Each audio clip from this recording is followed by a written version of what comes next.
besoin de toi, maître. Heureuse est la mère qui t'a porté et allaitée. Heureux plutôt ceux qui écoutent la parole de Dieu et qui l'observent.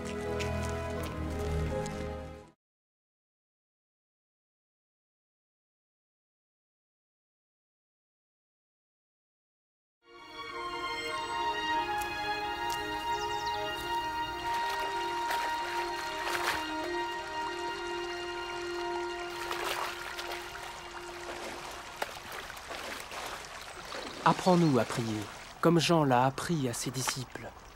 Quand vous priez, dites « Notre Père qui es aux cieux, que ton nom soit sanctifié, que ton règne vienne, que ta volonté soit faite sur la terre comme au ciel. Donne-nous chaque jour notre pain quotidien. Pardonne-nous nos offenses, comme nous pardonnons aussi à ceux qui nous ont offensés. Protège-nous contre la tentation et délivre-nous du mal. »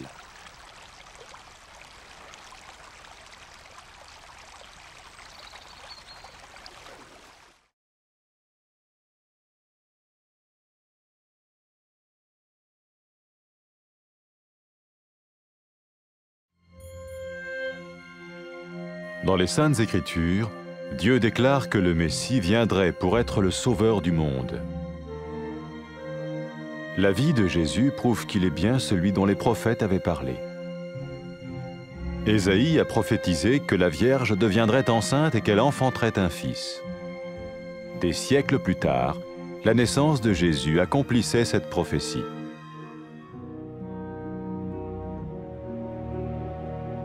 Les Saintes Écritures déclaraient que le saint à naître serait appelé le Fils de Dieu. Cela signifiait que Jésus serait le Fils de Dieu au sens spirituel et non au sens physique. Nous le voyons par sa manière de vivre. Il a guéri des malades, il a pardonné leurs péchés, les a ramenés à Dieu et leur a promis une place dans le royaume éternel de Dieu. Il s'est offert lui-même en sacrifice pour le péché à leur place. Puis il est revenu à la vie, victorieux sur la mort selon le plan de Dieu. Jésus a dit « Personne ne me prend la vie, mais je la donne de ma propre volonté. » La vie de Jésus n'a pas seulement accompli les écrits des prophètes, mais elle a aussi confirmé la vérité de la sainte parole de Dieu. Les prophètes avaient écrit « Ta parole, ô mon Dieu, est parfaite, elle dure à toujours. » Jésus lui-même a dit « Le ciel et la terre disparaîtront, tandis que mes paroles ne disparaîtront jamais. » Jésus est venu pour nous donner la vie dans toute sa plénitude. Mais quand l'homme a désobéi à Dieu dans le jardin d'Éden, il a choisi sa propre voie et ses actions l'ont séparé du Créateur.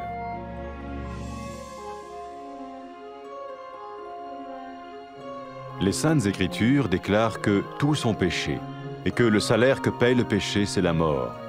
Il s'agit de la mort spirituelle, éternelle séparation d'avec Dieu.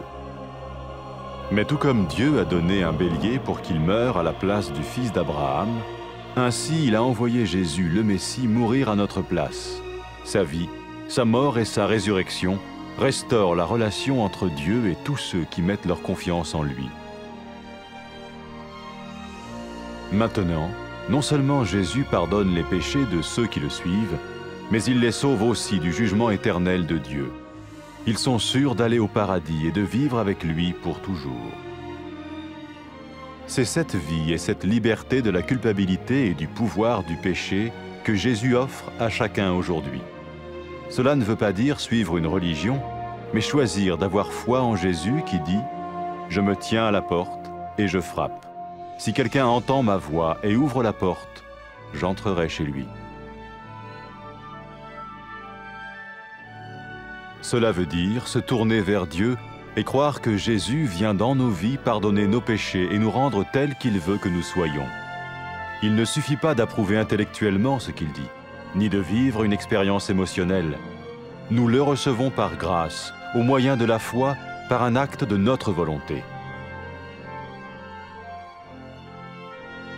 Lorsque quelqu'un est prêt à suivre Jésus le Messie, il peut lui parler par une simple prière.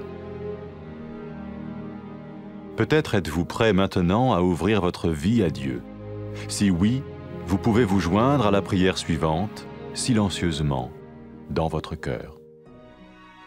Seigneur Jésus, j'ai besoin de toi. Merci d'être mort sur la croix pour mes péchés.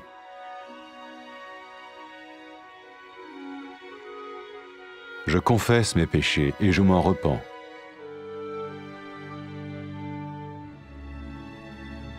Je t'ouvre la porte de ma vie et je te reçois comme mon Sauveur et Seigneur.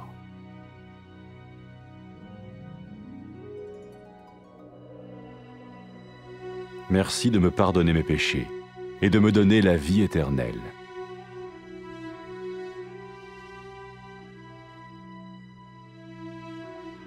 Fais de moi le genre de personne que tu veux que je sois.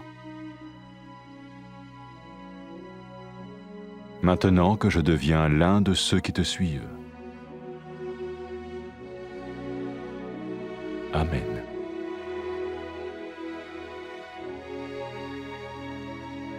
Jésus a dit à propos de ses disciples, « Mes brebis écoutent ma voix, je les connais et elles me suivent. » Pour expérimenter la vie en abondance promise par Jésus, ceux qui le suivent parlent à Dieu chaque jour dans la prière et lisent ou écoutent sa parole.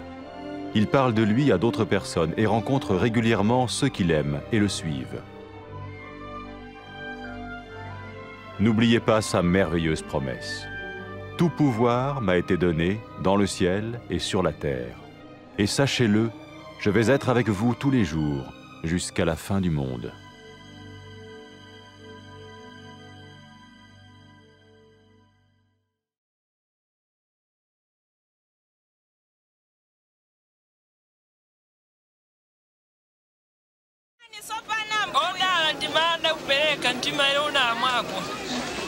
Koma ndi odala anthu amene akumva mawu a Mulungu ndi kuwasunga.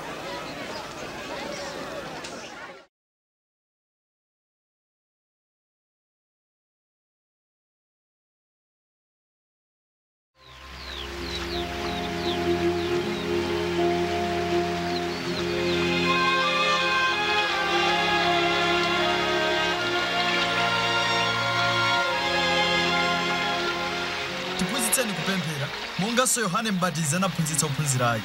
Pamene mupemphera muziti, Atate wathu wakumwamba, dzina lanu lilemekezedwe, ufumu wanu udze, kufuna kwanu kuchitike, monga kumwamba chomwecho pansi pano. Mutipatse ife chakudya chathu cha lero, ndipo mutikhululukire ife machimo athu, monga ifenso takhululukira otichimwira. Musatilole ife kuti tiyesedwe, koma mutipulumutse kwa oyipayo.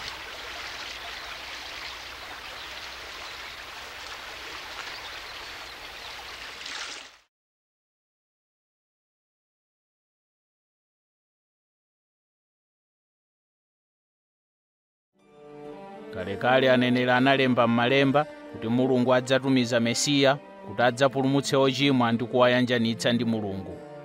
Moyo wa Yesu ukuonetsa poyera kuti iyedi ali mpulumutsi amene Mulungu analonjeza kutumiza m'dziko lino.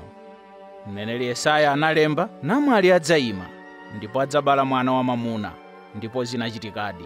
Mulungu mwa mphamvu yake anapangitsa Mariya kukhala woyembekezera akadali namwali, ndipo anabala Yesu. Monga kunalembedwa m'malemba, chozizwa chakubadwa kwake chinali chizindikiro kuti mwanayu anali Mesiya, amene Mulungu amutcha mwana wake. Pamene anthu anaona Yesu, anaona chikhalidwe ndi mphamvu ya Mulungu yochiritsa anthu ndiponso kukhululukira machimo awo, ndipo anawalonjeza malo mu ufumu wake wamuyaya. Yesu anapereka sembe moyo wake ndi kulandira chilango m'malo mwa anthu onse. Kenaka anaukanso kwa akufa kuonetsa kuti mphamvu yake ndi yayikulu koposa mphamvu ya imfa. Moyo wake unafanana ndi zomwe aneneri analemba. Moyo wa Yesu unatsimikiza kuti mawu oyera a Mulungu ndi oona komanso osasintha. Yesu mwini wake anati, thambo ndi dziko zidzapita, koma mawu anga sadzatha. Pachiyambi Mulungu analenga mwamuna ndi mkazi kuti akhale okondwa pamaso pake. koma sanamvera malamulo a Mulungu. Chinthu ichi chidawalekanitsa ndi Mulungu.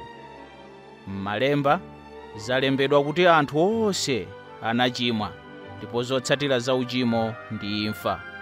Anthu omwe anachimwa sangakhale m'chiyanjano ndi Mulungu.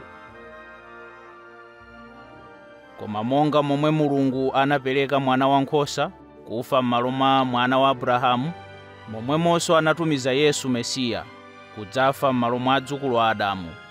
Moyo wake, imfa yake ndi kuuka kwake anabweretsa chiyanjano pakati pa Mulungu ndi onse omwe amkhulupirira Iye. Choncho iwo amene amutsatira Yesu adzathawa chilango ndi kukhala ndi Mulungu kwamuyaya. Pamene Yesu anauka kwa akufa, anati kwa ophunzira ake, anthu adzalalikira m'dzina langa ku mafuko onse kuti Mulungu amakhululukira machimo a iwo amene alapa ndi kutembenuka kwa Iye. Yesu anatinso adzatumiza Mzimu Woyera kuti akhale ndi ophunzira ake, kuwaonetsera choonadi ndi kuwapatsa mphamvu yotsatira njira ya Mulungu. Pamene mkazi wochimwa uja analapa machimo ake ndi kuyamba kutsatira Yesu, Yesu anati, machimo ako akhululukidwa, chikhulupiriro chako chakupulumutsa. Yesu anati, pamene anthu amukondadi Mulungu, ichi ndicho chitsimikizo chakuti Mulungu wakhululukira machimo awo. Yesu Mesiya adayitana anthu kuti amutsate. Pamene chigawenga cha pamtanda chinakhulupirira mwa Yesu, chidamupempha kuti achipulumutse. Yesu anati, lero lomwe lino udzakhala ndi Ine m'paradaiso. Iwo amene asankha kukhala okhulupirira Yesu akhoza kuyamba ubale wawo pogwiritsa ntchito mawu awa. Mulungu ndinu woyera ndi wokwezedwa. Ndikuthokozani kuti mmandikonda. Ndikumva chisoni kuti ndalephera kukumverani ndipo ndachimwa. Ndikuthokozani kuti munatumiza Yesu kufa pa mtanda m'malo mwanga ndiponso kuti anauka kwa akufa. Ndikuthokozani kuti munazunzika chifukwa cha machimo anga. Ndikufuna kukutsatani ndipo ndikukulandirani monga mpulumutsi ndi mbuye wanga.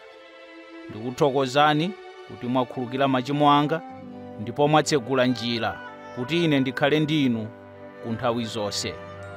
Ndikupemphani kuti mundipatse Mzimu wanu Woyera kuti akhale ndi ine ku nthawi zonse. Andipatse mphamvu kuti ndikukondeni ndi mtima wanga wonse, kukhala moyo wokukondweretsani. Ndipo lolani kuti anthu akutamandeni kulikonse m'dziko lonse. Amen. Yesu ananena za ophunzira ake, nkhosa zanga zimamva mawu anga, ndimazidziwa ndipo zimanditsata. Wotsatira Yesu amakumana pamodzi, amalankhula mawu ake m'Malemba. Amafunitsitsa kutsatira chitsanzo chake, ndipo amauza ena za Iye. Yesu anawatsogolera ndi kuwapatsa mphamvu kudzera mwa Mzimu wa Mulungu, yemwe amakhala m'mitima yawo. Amasunga zomwe Yesu ananena kwa ophunzira ake pamene amakwera kumwamba ku mpando wake. Mphamvu zonse zapatsidwa kwa ine, kumwamba ndi dziko lapansi. Onani ine ndili ndi inu nthawi zonse kufikira chimaliziro cha nthawi yapansi pano.